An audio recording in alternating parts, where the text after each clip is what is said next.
మాజీ మంత్రి మల్లారెడ్డి తీన్మార్ మల్లన మధ్య సరదా మాట ముచ్చట జరిగింది. ఇకపై మల్కాజ్గిరి నుంచి ఎంపీగా తాను పోటీ చేయనని అన్నారు మల్లారెడ్డి. ఇప్పటికే తమ కుటుంబం నుంచి 2 ఎమ్మెల్యేలమయ్యామన్నారు. ఇక ఇంతే చాలన్నారు. తనకు ఏమీ అవసరం లేదన్నారు. కోపతాపాలన్నీ ఎన్నికల వరకే అన్నారు మల్లారెడ్డి. తర్వాత అంతా ఒక్కటే అన్నారు మాజీ మంత్రి. మొన్న మీ మీదే పోటీ చేస్తా అన్నాడు. ఛాన్స్ ఏదైనా ఒక మల్లన్న ఉందా అనుకున్నా. ఇద్దరిలో తేడా ఏం లేదా? ఇద్దరు ఒకటే కదా.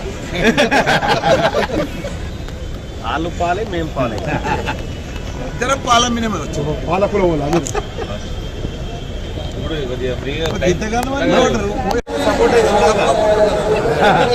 ఉంటుందా కాంగ్రెస్? అన్ని ఉంటాయా? ఇద్దరు ఫ్రెండ్సే కదా. ఎలక్షన్ దాకానే కోపాలు తాపాలు అన్ని. మళ్ళా ఏమన్నాడు అంటే తక్కువ పడుతుంటదా అంటుండు. అది నీకే తెలుసు నరసింహ. తక్కువ పడితే నువ్వు ఉంటావు కదా అంటున్నా. ఎందుకన్నా ఎంత తక్కువ అంటే ఉంటాం కదా. మొన్న మీ మీదే పోటీ చేస్తా అన్నాడు. ఛాన్స్ నేను కూడా అనుకున్నా మల్లన్న వస్తేనే మా ఇద్దరుంటే ఎవరన్నా ఉంటారు. ఏదైనా ఒక మల్లన్న ఉందా అనుకున్నా. ఇద్దరిలో తేడా ఏం లేదా? ఇద్దరు ఒకటే కదా. వాళ్ళు పాలే మేము పాలే ఇద్దరం పాలమ్మినే వచ్చు. పాలకుల